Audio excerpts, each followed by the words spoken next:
ગુજરાતના પળે-પળના તાજા સમાચાર જોવા માટે મિત્રો અમારી યુટ્યુબ ચેનલ લોકલ ગુજરાતને લાઇક અને સબસ્ક્રાઇબ કરવાનું ભૂલતા નહીં, જેથી કરીને તમામ મહત્વના સમાચાર મળતા રહે. ખેડૂત મિત્રો, હાલના મોટા સમાચાર આવી રહ્યા છે. ગુજરાતના જાણીતા હવામાન નિષ્ણાત અંબાલાલ પટેલ અને પરેશ ગોસ્વામીએ રાજ્યમાં આગામી દિવસોમાં કેવા પલટા આવી શકે છે તે અંગેની સંભાવનાઓ વ્યક્ત કરી છે. બંને હવામાન નિષ્ણાતો દ્વારા આગામી દિવસોમાં રાજ્યમાં તાપમાન, પવન અને ઠંડીનો માહોલ કેવો રહી શકે છે તેની સાથે માવઠાની સંભાવનાઓ અંગે આગાહી કરી છે. આ સાથે ગરમીનું જોર વધવાની પણ શક્યતાઓ વ્યક્ત કરવામાં આવી રહી છે. હવામાન નિષ્ણાત અંબાલાલ પટેલ જણાવે છે કે 26મી તારીખથી રાજ્યમાં લઘુત્તમ તાપમાનમાં 4 ડિગ્રીનો વધારો થઈ શકે છે. આ સાથે ઠંડી જાણે ગાયબ થઈ ગઈ હોય તેવો અહેસાસ થશે. રાજ્યમાં વાદળો આવવાથી ગરમીનું પ્રમાણ વધવાની શક્યતાઓ અંબાલાલ વ્યક્ત કરી રહ્યા છે. તારીખ 28મી ફેબ્રુઆરીથી રાજ્યમાં વાદળો આવશે અને ગરમીનું પ્રમાણ વધશે. પરેશ ગોસ્વામીએ પણ ગુજરાતમાં આવનારા પલટાની શક્યતાઓ વ્યક્ત કરી છે. અંબાલાલ પટેલે દેશના હવામાનમાં પણ પલટો આવવાની શક્યતાઓ વ્યક્ત કરી છે. રાજ્યના ઉત્તર તથા ઉત્તર પૂર્વના ભાગોમાં જાણે ચોમાસું જામ્યું હોય તેવો વરસાદ થવાની સંભાવનાઓ અંબાલાલ વ્યક્ત કરી રહ્યા છે. અંબાલાલે દેશની સાથે ગુજરાતના હવામાનમાં પલટો આવવાની સંભાવનાઓ વ્યક્ત કરી છે. પશ્ચિમી વિક્ષોભ વેસ્ટર્ન ડિસ્ટર્બન્સ ના કારણે માર્ચની શરૂઆતમાં ગુજરાતમાં વરસાદ થવાની શક્યતાઓ અંબાલાલ પટેલ વ્યક્ત કરી રહ્યા છે.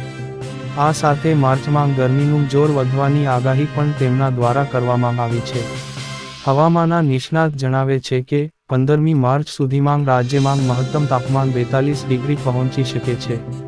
જો કે આ દરમિયાન તાપમાનમાં વધઘટ થતી રહેશે, જેમાં મહત્તમ તાપમાન 34 થી 36 અને 38 ડિગ્રી સુધી ઉપર નીચે થઈ શકે છે.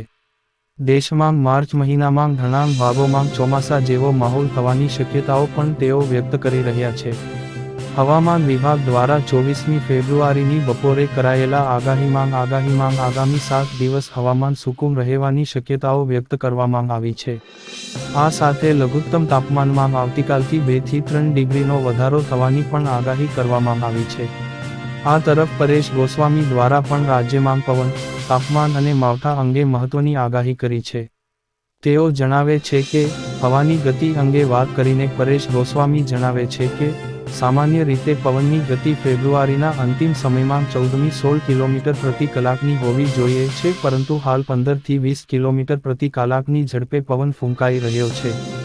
આ સાથે ગસ્ટિંગ પવનના ઝાટકા 18 થી 25 કિલોમીટર પ્રતિ કલાકનું છે. હમણાં પવનની આ ગતિ જોવા મળશે તેમાં હાલ ઘટાડો જોવા મળે તેવી સંભાવનાઓ નથી. તેઓ કહે છે કે હાલ ઠંડીનું હળવું મોજું ચાલી રહ્યું છે, પરંતુ આગામી સમયમાં તેમાં ધીમે ધીમે ઘટાડો થતો જશે. આ સાથે તેમણે કહ્યું છે કે હવે એવું કહી શકાય કે શિયાળો વિદાય લઈ રહ્યો છે. હવે શિયાળાના ખાસ દિવસો બાકી રહ્યા નથી. ઉત્તર ભારત પરથી વેસ્ટર્ન ડિસ્ટર્બન્સ પસાર થશે, પરંતુ રાજ્યમાં હવે ઠંડીનો કોઈ રાઉન્ડ આવે તેવી શક્યતાઓ નથી.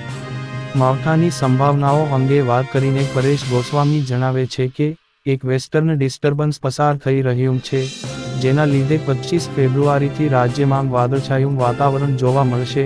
આ પછી 26 થી 27 તારીખ દરમિયાન રાજ્યમાં ઘણા વિસ્તારોમાં માવઠાના ઝાપટાં થઈ શકે છે.